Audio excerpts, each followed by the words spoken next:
Shalom saudara yang dikasih dalam Tuhan. Kembali lagi saya menyapa setiap umat Tuhan dimanapun Bapak Ibu Saudara berada melalui program Bible and Coffee.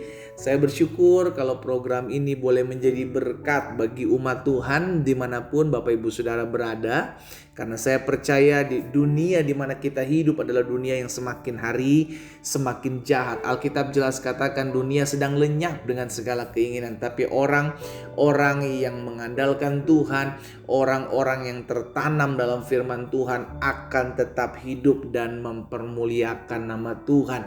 Itu sebabnya kita perlu firman Tuhan untuk mengarahkan hidup kita, untuk menuntun hidup kita, untuk membimbing kehidupan kita, sehingga akhirnya kita tidak jadi sama dengan dunia ini, melainkan kita berubah, ya kan, sesuai dengan apa yang Tuhan mau. Karena firman Tuhan membersihkan hidup kita, firman Tuhan menerangi dan menuntun setiap langkah kehidupan kita. Karena itu kita perlu firman Tuhan, amin. Jangan jauh dari Tuhan, saudara dikasih dalam Tuhan. Kita butuh Tuhan, kita perlu Tuhan. Di luar Tuhan kita gak bisa buat apa-apa. Nah itu sebabnya kita perlu dan akan mengambil waktu untuk merenungkan firman Tuhan. Kita berdoa, kita datang kepada Tuhan.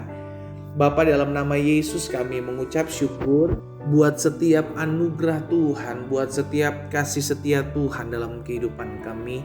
Dan hari ini kalau kami boleh ada sebagaimana kami ada, semua ada dalam berkat dan pemeliharaan Tuhan. Kami rindu firman-Mu, Roh Kudus sampaikan sesuatu bagi masing-masing kami, sehingga umat yang olehnya Tuhan percayakan untuk hamba layani melalui program Bible and Coffee ini terus dikuatkan dalam kebenaran firman-Mu, terus bertumbuh dalam iman, pada akhirnya hidup mempermuliakan nama Tuhan. Kami buka hati kami untuk firman-Mu di dalam nama Tuhan Yesus Kristus kami berdoa. Haleluya. Amin. Amin. Puji Tuhan. Nah, saudara dikasih dalam Tuhan, suatu kali Raja Asa, yakni Raja Yehuda, sedang berperang melawan Raja Baesa atau Raja Israel.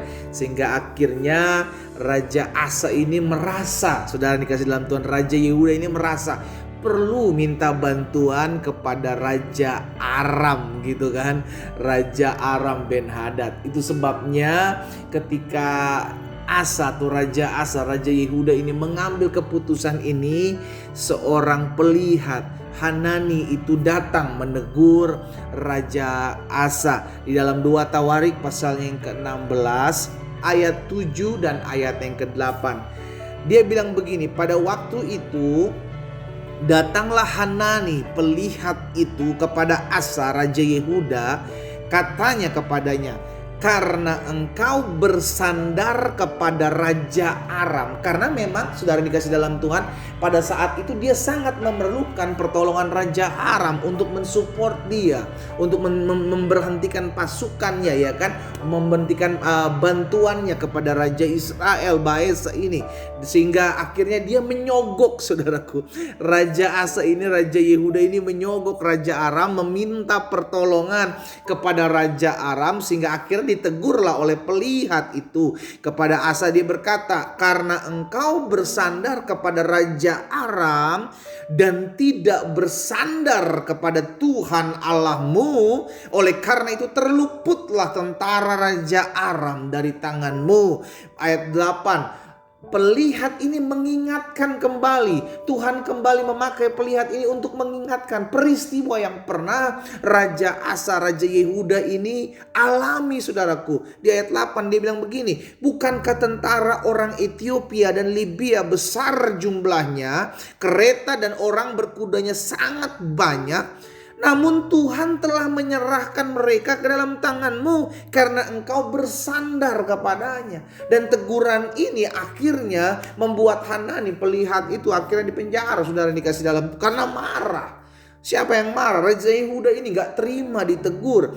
Padahal ini merupakan suatu pernyataan Tuhan untuk mengingatkan, kembalilah engkau hai Raja Yehuda, untuk kembali apa? Mengandalkan Tuhan, bersandar kepada Tuhan. Padahal Asa ini, Raja Yehuda ini punya pengalaman. Bagaimana ketika Ethiopia, orang-orang Ethiopia, orang-orang Libya yang besar jumlahnya, baik keretanya, Baik orang berkudanya sangat banyak, namun ketika mereka menyerahkan masalah ini kepada Tuhan, maka Tuhan menolong mereka.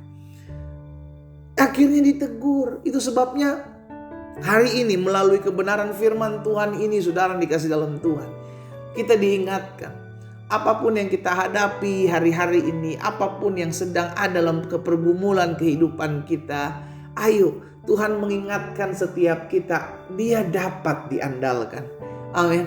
Sama-sama bilang sama saya, Tuhan saya dapat diandalkan.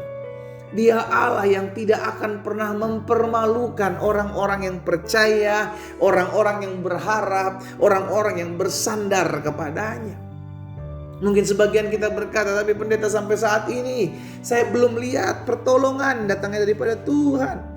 Mungkin sebagian saudara juga berkata, saya sudah berdoa pendeta, tapi kok tidak ada pertolongan datangnya dari Tuhan. Saudara dikasih dalam Tuhan, nantikanlah Tuhan. Firman Tuhan katakan, orang yang menanti-nantikan Tuhan akan mendapatkan kekuatan yang baru. Kalaupun belum ada jalan keluar yang kita lihat, tapi kita percaya kalau Tuhan memang memberikan kita kekuatan, pasti kita akan sanggup melewati setiap pergumulan dan masalah yang kita hadapi. Yang penting tugas kita tetap andalkan Tuhan. Itu sebabnya Yesaya pernah mengatakan, Yesaya 31 ayat yang pertama, Yesaya pasal 31 ayat pertama, celakalah orang-orang yang pergi ke Mesir minta pertolongan, yang mengandalkan kuda-kuda, yang percaya kepada keretanya yang begitu banyak dan kepada pasukan berkuda yang begitu besar jumlahnya, tetapi tidak memandang kepada yang Maha Kudus Allah Israel dan tidak mencari Tuhan. Stop untuk mengandalkan kekuatan kita. Stop untuk bersandar kepada kebisaan kita. Iya kan? Sehingga akhirnya kita tidak lagi mengandalkan Tuhan. Kita tidak lagi bersandar kepada Tuhan. Alkitab Pemazmur jelas katakan, sudah dikasih dalam Tuhan, sia-sialah pengawal berjaga-jaga kalau bukan Tuhan yang menjaga kota. Sia-sialah orang mendirikan rumah kalau bukan karena Tuhan yang mendirikan rumah. Sia-sia segala apa yang kita buat, sia-sia segala apa yang kita kerjakan kalau bukan karena Tuhan yang campur tangan. Melalui peristiwa di mana Raja Yehuda, Raja Asa ini diingatkan oleh Hanani pelihat. Kita pun hari ini diingatkan, saudara dikasih dalam Tuhan, Tuhan kita bisa diandalkan. Tuhan kita sangat mungkin untuk diandalkan. Dia tidak akan pernah mempermalukan orang-orang yang berharap dan berseru kepadanya. Saudaraku, hari ini apa yang menjadi pergumulanmu? Apa yang menjadi kesusahan-kesusahan hidupmu? Setiap kita punya penderitaan, setiap kita punya salib yang harus kita pikul, setiap kita punya permasalahan. Tapi izinkan saya juga hari ini mengingatkan kepada setiap kita umat Tuhan, masih ada Tuhan kok Pak. Bu, masih ada Tuhan. Orang-orang muda, kita masih punya Tuhan yang bisa kita andalkan. Karena itu stop andalkan dirimu sendiri. Stop andalkan manusia, orang yang engkau pikir bisa menolongmu, orang yang engkau pikir bisa membelamu. Selama dia disebut manusia, maka dia punya keterbatasan. Tapi kita menyembah Allah yang tidak terbatas, yang sanggup tolong kita tepat pada waktunya. Pastikan dalam diri kita bahwa Tuhan kita selalu dapat diandalkan. Kita berdoa, kita datang kepada Tuhan.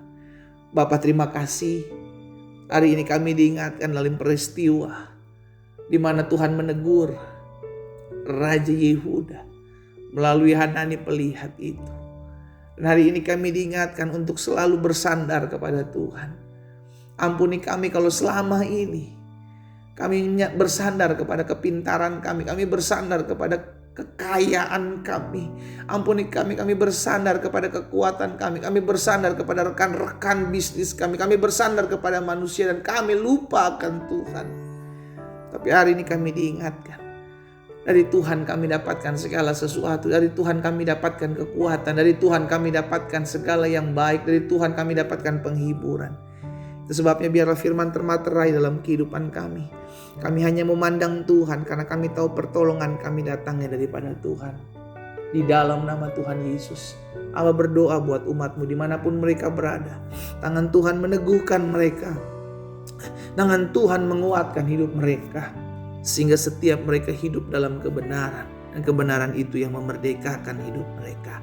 Di dalam nama Tuhan Yesus Kristus kami berdoa. Haleluya. Amin.